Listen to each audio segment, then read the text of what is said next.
Ramble. This episode is brought to you by DoorDash. Get 50% off up to a $20 value in 0 delivery fees when you download the DoorDash app and enter code ANYTHINGGOES. Pick yourself up a little snack and then you can listen to this episode and have a little snack. Why not? Hello. Today I wanted to talk about something rated R. Something for adults only. If you're not an adult, turn this episode off. Go and sit on your couch, turn on the TV, and put on Cocomelon. Put on Caillou. Put on whatever you want. This episode is not for you, unless you're an adult. Then stick around. Today we're talking about sex. The big S-E-X. Sex. Yeah, I know. It's gonna get crazy. I want to talk about all the ways that I was lied to about sex. Because growing up, my first impression of what sex was came from things like movies and music videos and even books. That was my first real exposure to what it really was.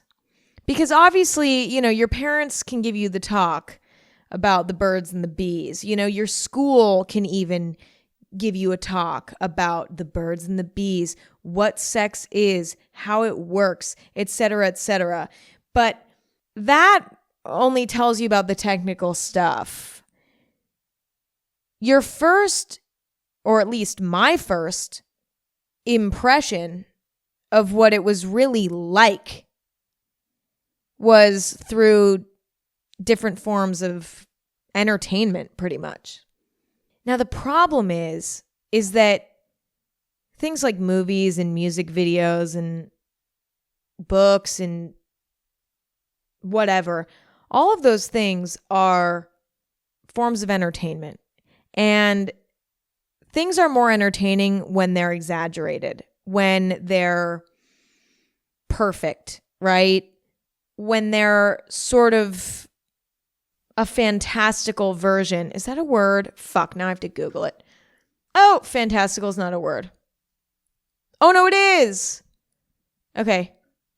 Entertainment is always a little bit fantastical. It skips the boring stuff.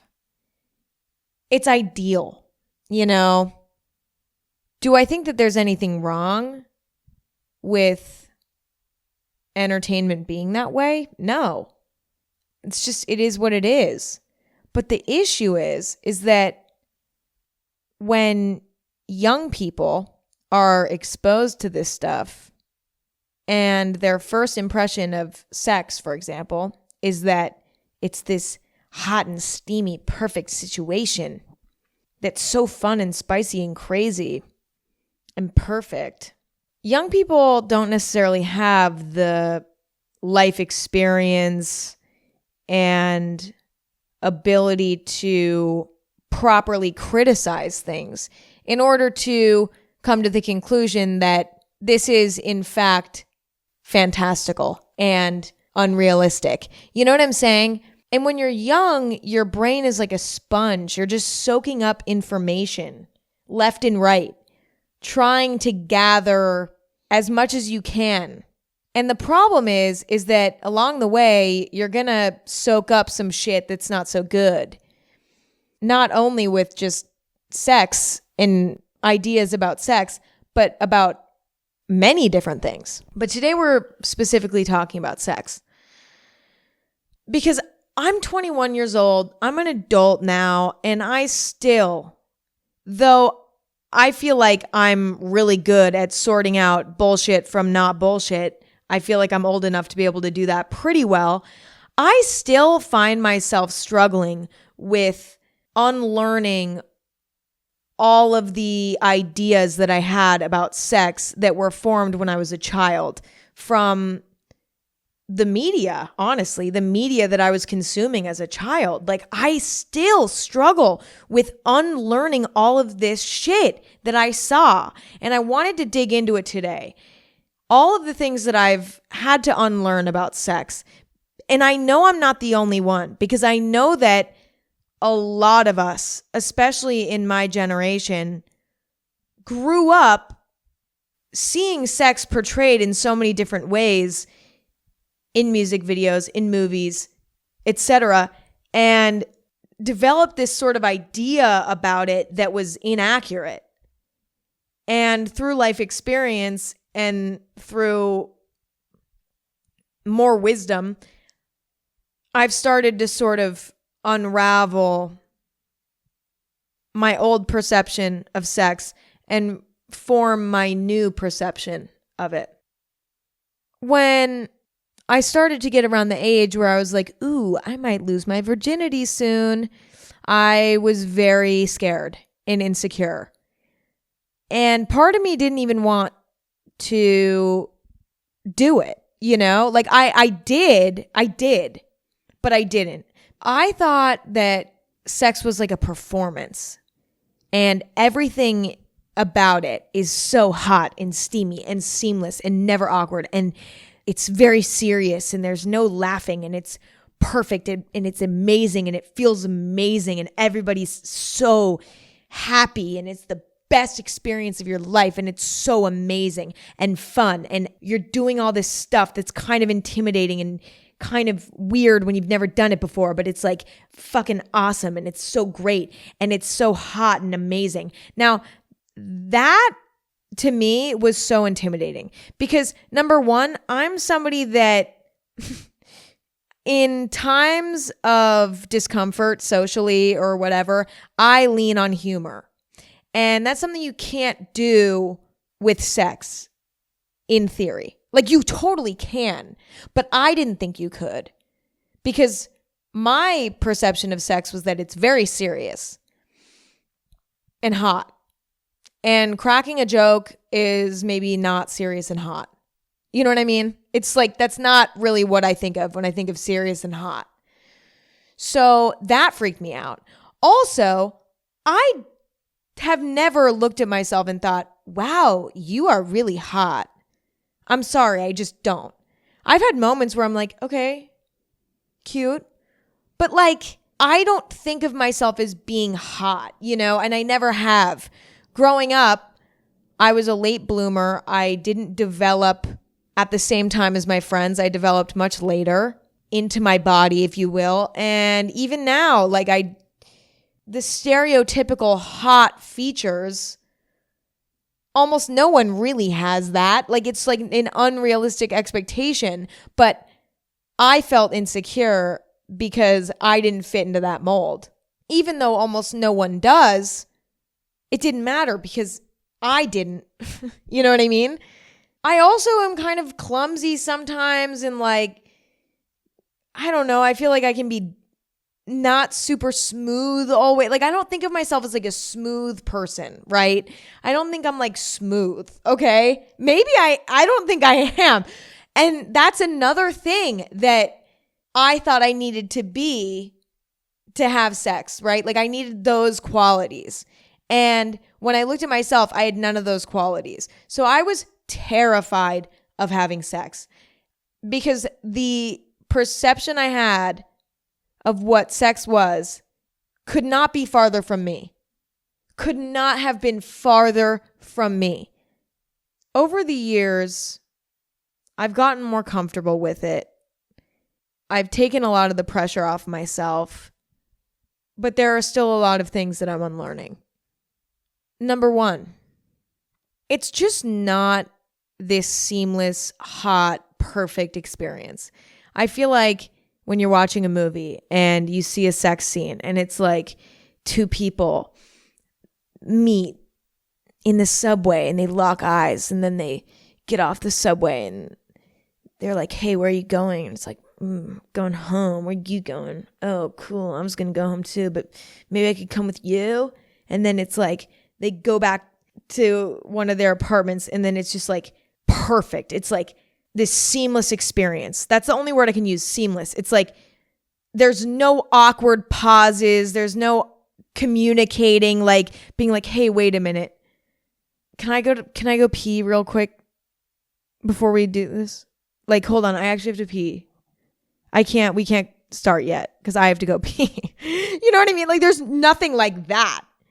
Now, listen, in life, are you going to have some sexual experiences that are perfect and seamless? Honestly, probably. You might have some experiences like that, but it's not like that every time.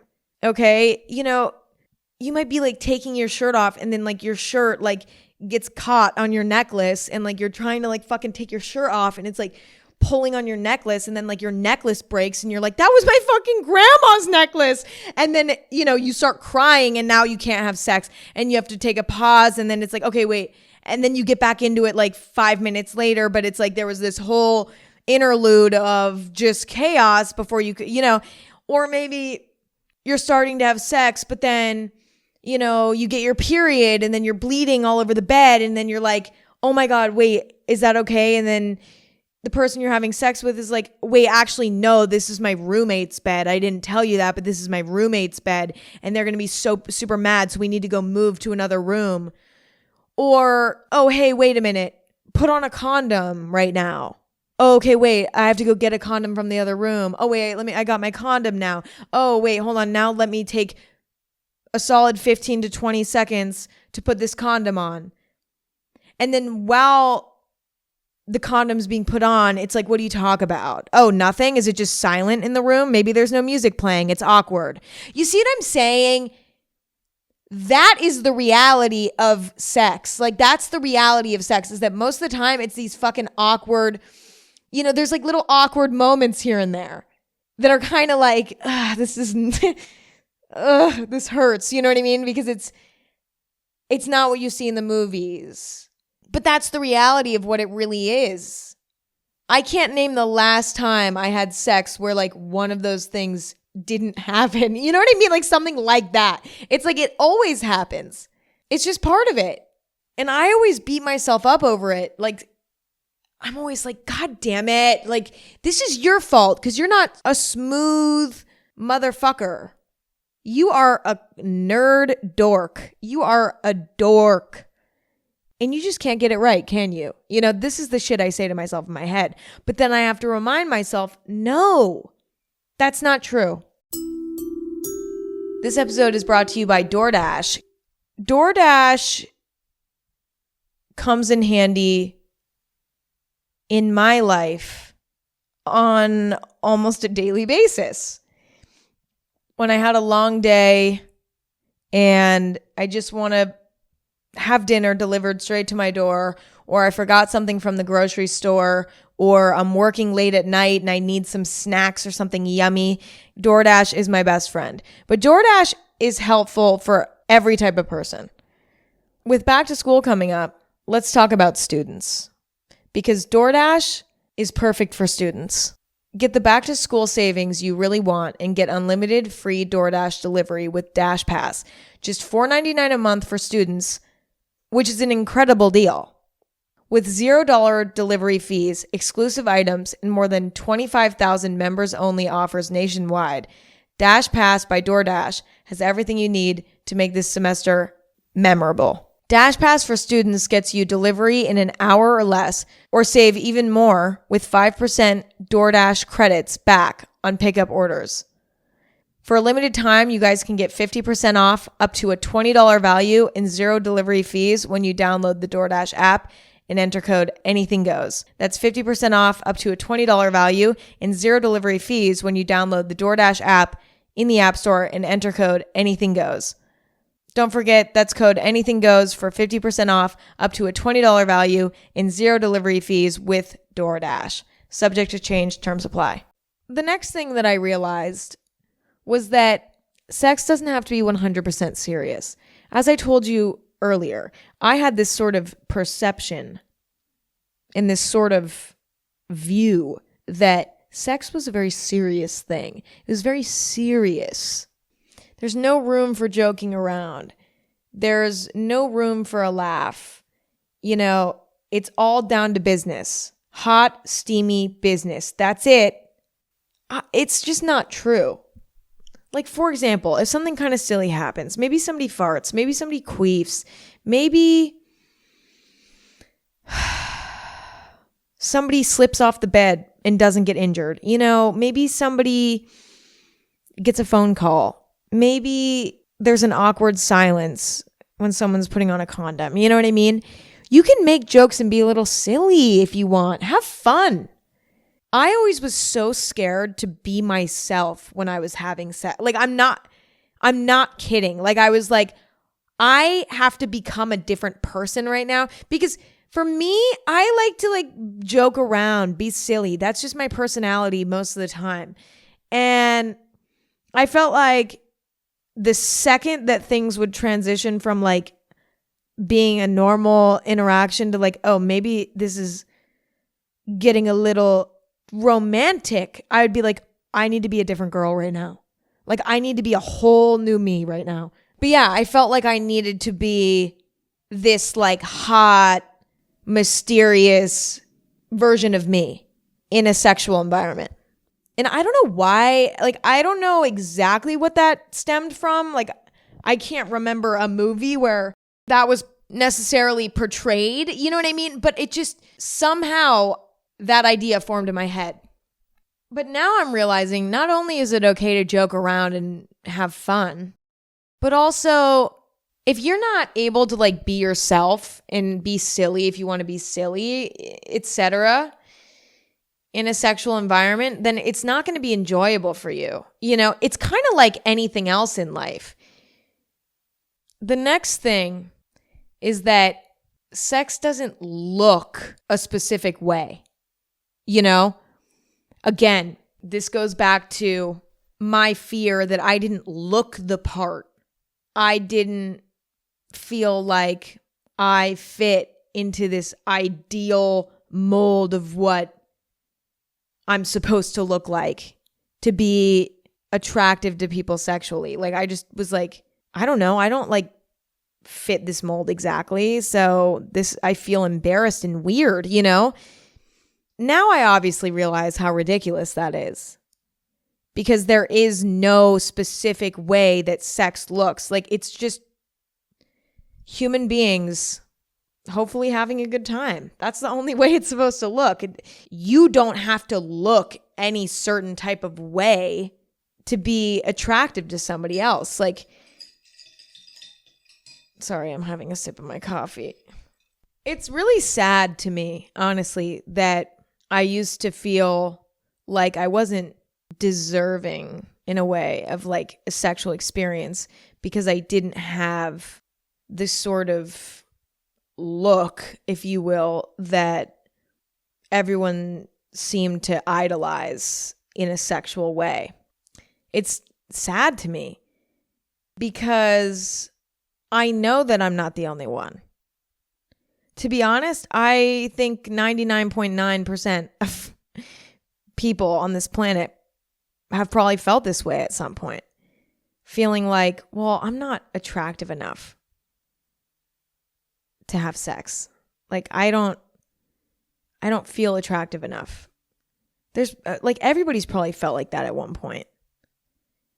Because a lot of times what we see when we're growing up is a lot of people who look a certain type of way. But it's also like that with so many different types of things. You know, you could find yourself feeling like, oh, I can't wear this outfit because, you know, my boobs are too small, or, you know, my thighs won't look good in that. Like, you know, we find ourselves in a self-inflicted box all the time because we feel like we don't have the right body or look to do a certain thing. This isn't just relevant with sex. This is relevant with everything. You know, I think a lot of us struggle with feeling like we can't do things because we don't look the part. But that's not true at all, because that's all an illusion. It's all an illusion, and it's dumb.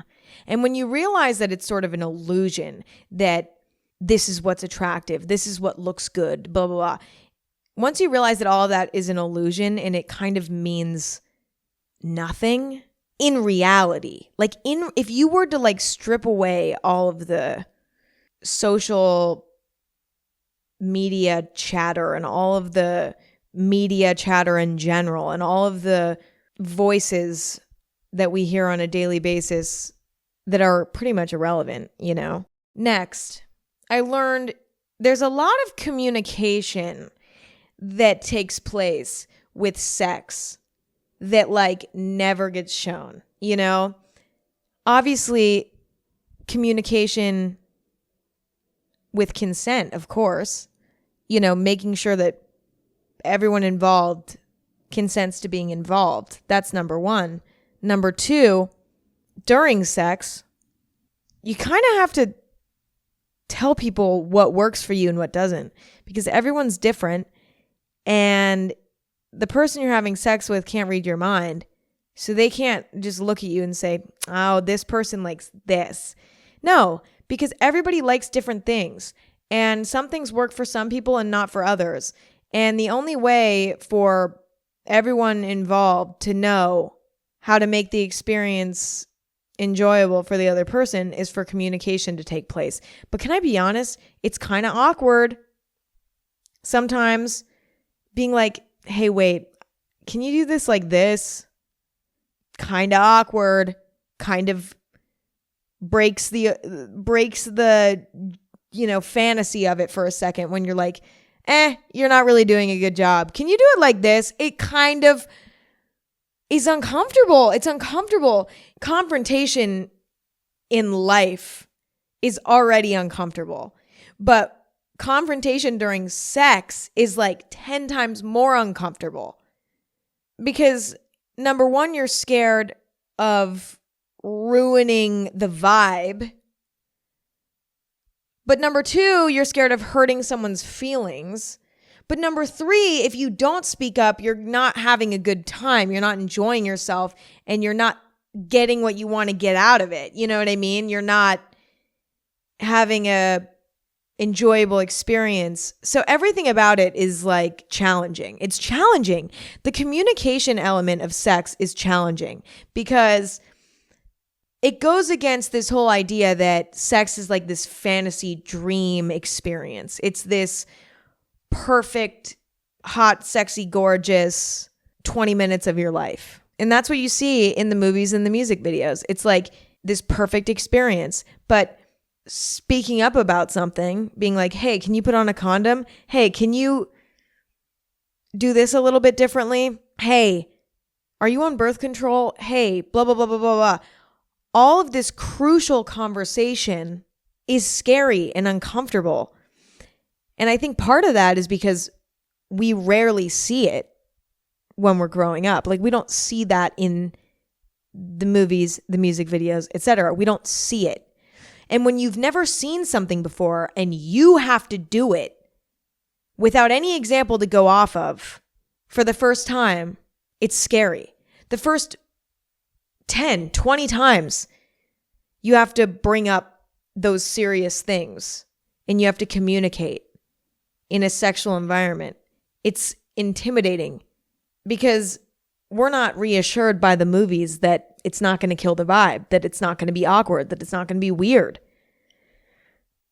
And it's unfortunate because I think that communication is one of the most important parts of enjoyable sexual experiences.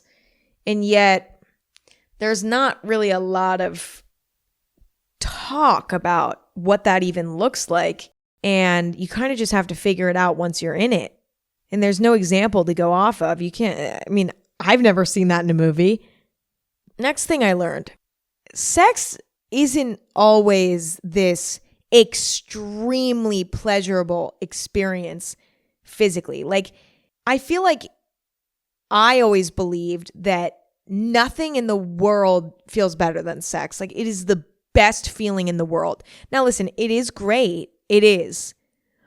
But, like, not always.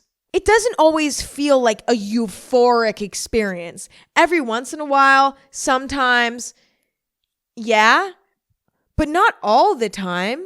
Especially if maybe you just meet someone for the first time and you're like having sex for the first time. There's a decent chance it might not be actually that great. It might not actually feel physically that great because you don't understand each other's bodies yet. You know, you don't know what each other likes yet. So it might not be the most euphoric experience of your life, like you expect it to be. I remember the first few times I had sex, I was like, what the fuck is going on? It's fine, but it's not great. Like, I don't feel like I'm transcending reality right now necessarily. Like, it's pretty good, but And then since then, you know, I've had experiences that are incredible. You know what I mean? Incredible, great experiences. But that's not 100% of the time. And I think for whatever reason, there's just less of an emphasis on bad sex and like how real that reality is. And also how normal it is and how it's not necessarily anyone's fault. You know, sometimes you and someone else just might not click properly, or there wasn't enough communication about what you and the other person likes. So then it's just kind of like, you know, you guys are trying to mind read with each other and you don't really strike gold that way. Things don't really go as well as you wanted them to. It's just not always going to be amazing, incredible. It's just not. And that's okay. That's part of it. But, you know, you don't need to hate somebody or hate yourself over it. This episode of Anything Goes is sponsored by Macy's. Black Friday is right around the corner. And let me tell you, I love Black Friday. I love it. I've always loved it my whole life. I love it. I love sales. I love the excitement. I love all of it. Macy's has been a friend of the show, Anything Goes, for quite a while now. And I'm really excited because this year I made a Black Friday gift guide directly on Macy's website.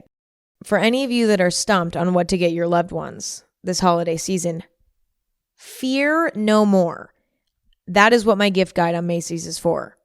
Last year, a lot of you used my Macy's gift guide and found it very helpful. But I will say, I think my gift guide this year is even better. As always, Black Friday is the perfect time to shop for whatever you need. Or maybe even treat yourself.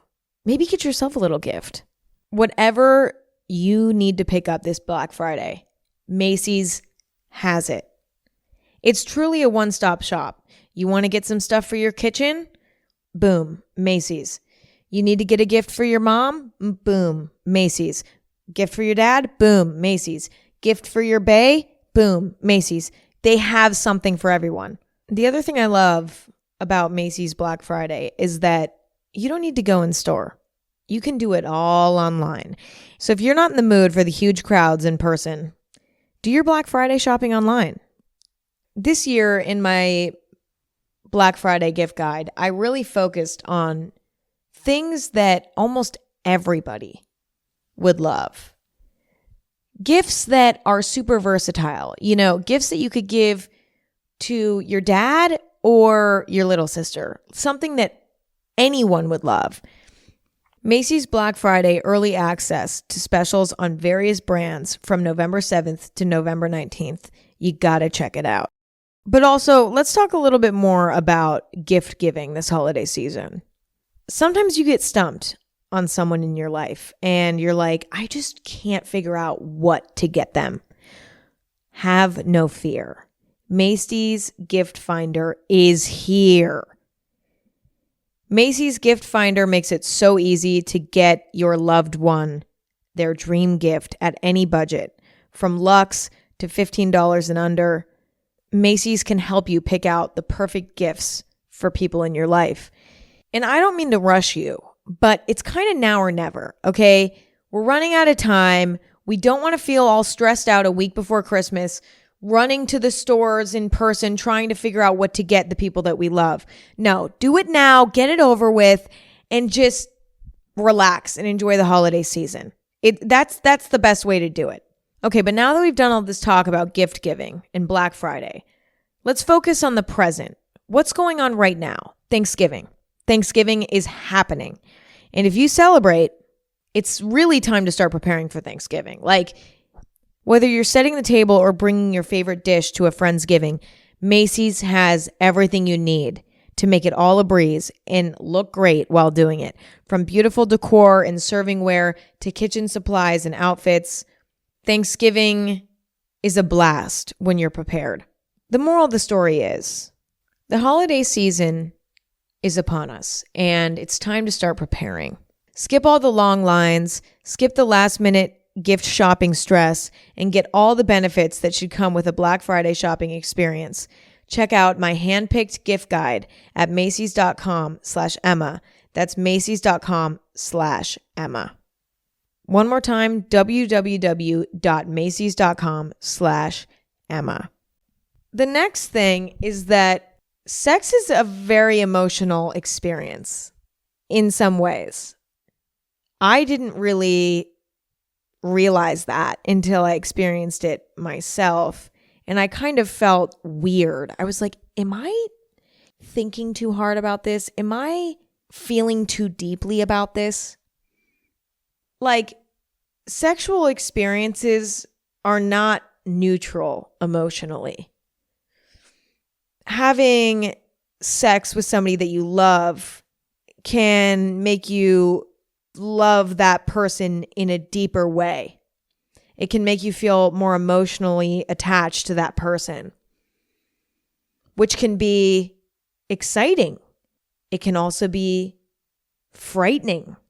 I've really liked somebody and then had sex with them and then been like, oh shit. I care about them now. And now I'm scared because I like them. And what happens if they leave me? What happens if they don't like me anymore now? What happens if, and so on and so forth. Like, the connection that you have with another person when you have sex is not just surface level. It gets into your psyche a little bit. Maybe not for everybody, but for me at least, it does. One time I had sex with somebody that I didn't like. We've all been there. That I didn't like. I didn't have a crush on them. I didn't really like them. I just kind of did it because I was like, why not? Sure. I want to try something new. I want to try having sex with somebody that I don't really have feelings for and just see how it makes me feel. Some people have no issue with that. It destroyed me mentally, okay? It was not good for me. That might just be me. Some people might have no issue with that. Some people might be like me. It was really upsetting for me. I felt really weird. I felt like I opened myself up to somebody who didn't deserve it. And it's not that they didn't deserve it because they're not a good person or because they did anything wrong. But it was just that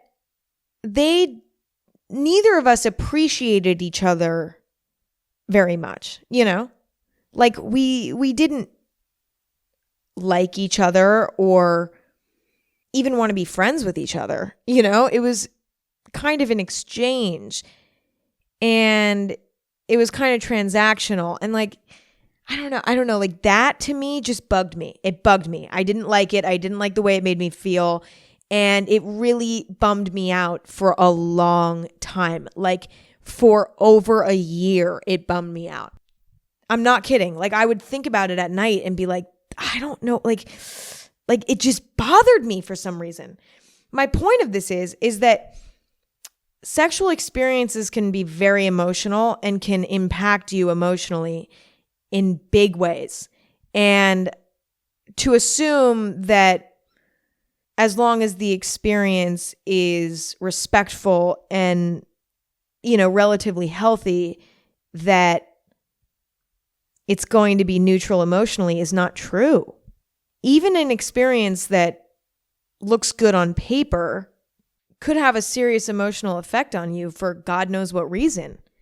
It's an emotional thing. You're being extremely vulnerable with another human being, and vulnerability can make you emotional, And last but not least, sex is very serious.